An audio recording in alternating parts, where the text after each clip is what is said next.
Brought to you by Agilus Diagnostics.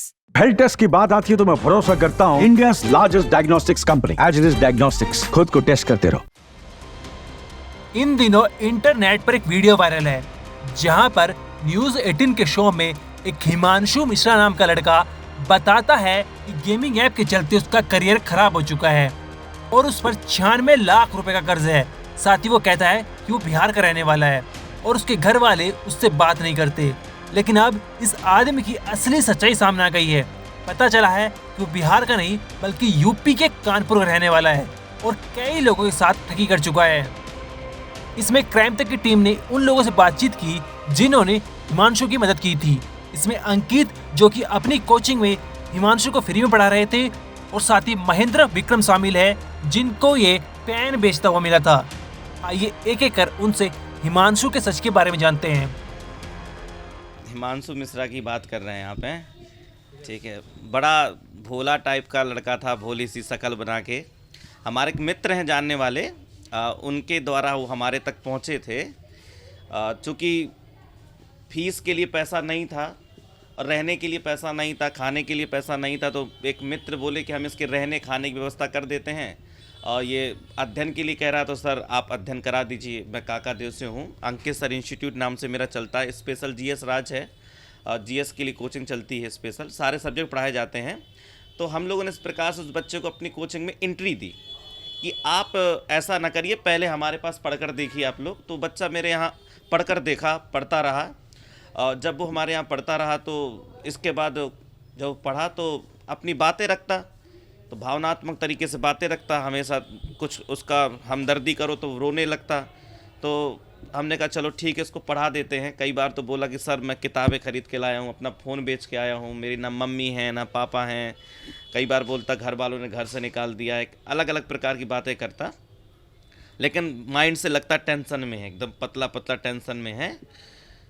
तो फिर हम लोगों ने उसको पढ़ाया। पढ़ाने के बाद जब मैंने उससे कहा कि लाओ आपका कार्ड बना देते हैं कोचिंग का और आपका फ्री रहेगा और आपका एक भी रुपए शुल्क नहीं लगेगा, एकदम पूरी तरीके से आपका क्या रहेगा, फ्री रहेगा। शुल्क तो बिल्कुल नहीं लगना है, लेकिन फिर भी एंट्री वगैरह के लिए कार्ड में सिग्नेचर कर दे रहा हूँ। आप आधार कार्ड दे दीजिएगा और कोई घर में हो तो बात करा दीजिएगा। तो हम आधार कार्ड मांगे तो फिर वो अगले दिन से आए ही नहीं पढ़ने के लिए, आधार कार्ड दिए ही नहीं।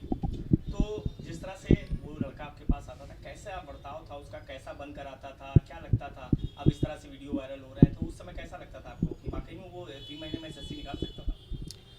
क्या करते? देखिए 3 महीने में एसएससी निकालना, मैं इस विषय में क्या ही कह दूँ। एक अच्छे बुद्धिमान व्यक्ति के लिए भी आसान नहीं है 3 महीने में एसएससी का सिलेबस कवर करना। और वो परेशान था। पहली बात तो हमें ये लग रहा था पढ़ाई तो फ्री माइंड से होती है, परेशान से वो कैसे पढ़ाई करेगा।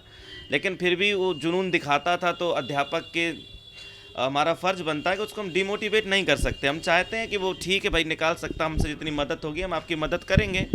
और हमने कोशिश भी की उसकी खूब मदद करने की। लेकिन जो जिस तरीके से भावनात्मक तरीके से कह रहा था कि हमें घर से निकाल दिया गया, ये हो गया दुनियादारी, उसने एक बार भी इस बात का जिक्र नहीं किया कि वो ऑनलाइन गेमिंग खेलता है, उसके साथ फ्रॉड हुआ है, ये हुआ है। ये इस प्रकार की किसी विषय पर उसने कोई चर्चा नहीं की कि सर रास्ता दिखाइए, ये हो गया, कुछ नहीं। उसको पढ़ना था, उस प्रकार की बातें वो करता रहा। कभी उसने इस प्रकार की बातें नहीं की। उसको बताना चाहिए कि उसका क्या फ्रॉड हुआ। और उसे एक हम लोगों ने जगह दी थी, खाना खाने की जगह दी थी और उसको रहने का स्थान दिया और अच्छा अध्ययन करने का स्थान दिया। अब उससे तक क्या ही मदद करते हम उसकी। लेकिन बाद में वो हमको बिना बताए ही चला गया। कैसा बनकर आता था? क्या समान तरीके से मुझे लगता है जितने दिन तक वो अध्ययन करने के लिए आया है वो एक ही प्रकार के ड्रेस में आया है। साथ काले ड्रेस था, गंदा गंदा जीन्स था और दांतों वगैरह से हल्की सी लार निकलती थी उसकी, इस प्रकार था। बाल आल कभी खिंचे नहीं रहते थे, ऐसा था थोड़ा सा। क्या लगता है इस तरीके से अब वीडियो उसके सामने आ रहे हैं कि वो जगह जगह टीवी चैनल्स में हर जगह इंटरव्यू दे रहा है और आपके पास मदद मांगने आया था, तो इस तरह से फ्रॉड कर रहा है वो सोशल मीडिया के माध्यम से? अब इस विषय में मैं क्या कहूँ कि बस और मुझे लगता मेरे जैसे कितने होंगे जो उस लोगों ने उसकी मदद की होगी। जैसे मैंने मदद की, भैया ने मदद की और कहीं भी कितने लोगों ने मदद की, ठीक है। तो हम लोगों ने तो ये भी कहा कि लो पैसे ले लो, कुछ तुम्हें लेना हो तो। नहीं सर ठीक है, आवश्यकता पड़ेगी तो ले लेंगे वगैरह वगैरह सब हुआ। लेकिन उसने इस बात का भी जिक्र नहीं किया और एक भावनात्मक तरीके से हल्का सा लगता था तो हम लोग नहीं बोले कुछ।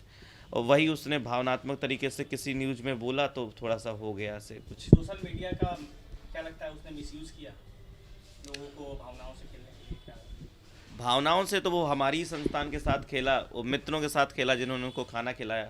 अभी भी लोगों को समझना चाहिए कि वो भावनाओं से खेल रहा है कि इसके पीछे कोई सच्चाई है। इस बात पे ध्यान देना चाहिए। व्यू के लिए ऐसे सही नहीं रहता है। समाज पे प्रभाव पड़ता है। आप चौथे स्तंभ है लोकतंत्र के, आपके बहुत फ़र्ज हैं, इसलिए थोड़ा ध्यान से आप लोग ध्यान दीजिए।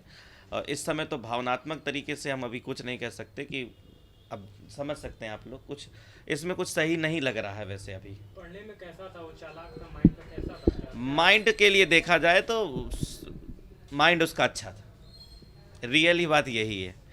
और गणित शास्त्र में माइंड तो काफ़ी अच्छा था। मैथमेटिक्स वाले सर ने पहले दिन बताया था कि वो बच्चा आंसर दे रहा है और ये बच्चा आंसर दे रहा है और आप देख लीजिए सर इसका एडमिशन डन है। अरे हमने कहा सर वो मित्र के जानने वाले हैं, उनको फ्री ऑफ कॉस्ट शिक्षा देनी है। उसने कहा ठीक है कोई बात नहीं। और फिर अगले दिन सुबह वाले बैच में आया तब भी उसने अच्छा किया। सवाल लगाने की स्पीड उसकी उन बच्चों जैसी थी जो क्लास में लगभग टॉपर बच्चे होते हैं, उनके साथ आंसर देता था। एक सवाल को समझ लेता था तो आंसर जल्दी देता था। यही सच्चाई है। देखिए ये 1 जुलाई को हम लोगों को मिला था।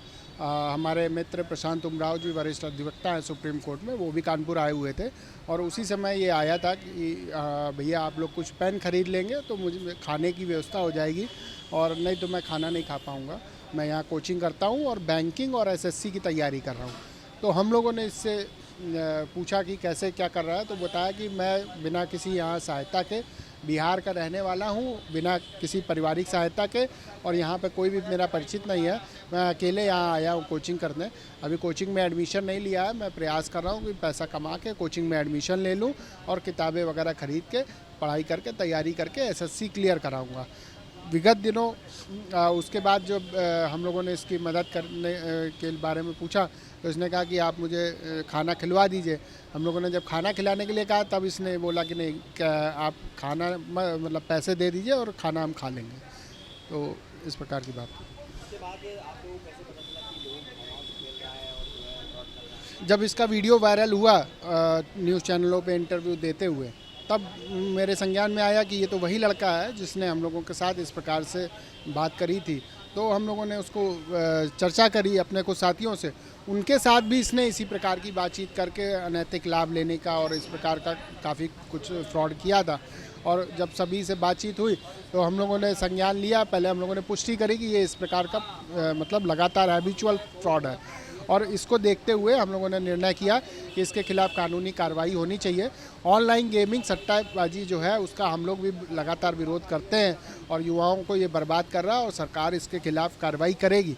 लेकिन उसकी आड़ में ये एक अलग प्रकार का फ्रॉड कर रहा है और ये लोगों की भावनाओं से खेल कर उनसे जो है जिस प्रकार की वसूली का एक प्रयास ये कर रहा है, ये चीज़ें अच्छी नहीं होंगी।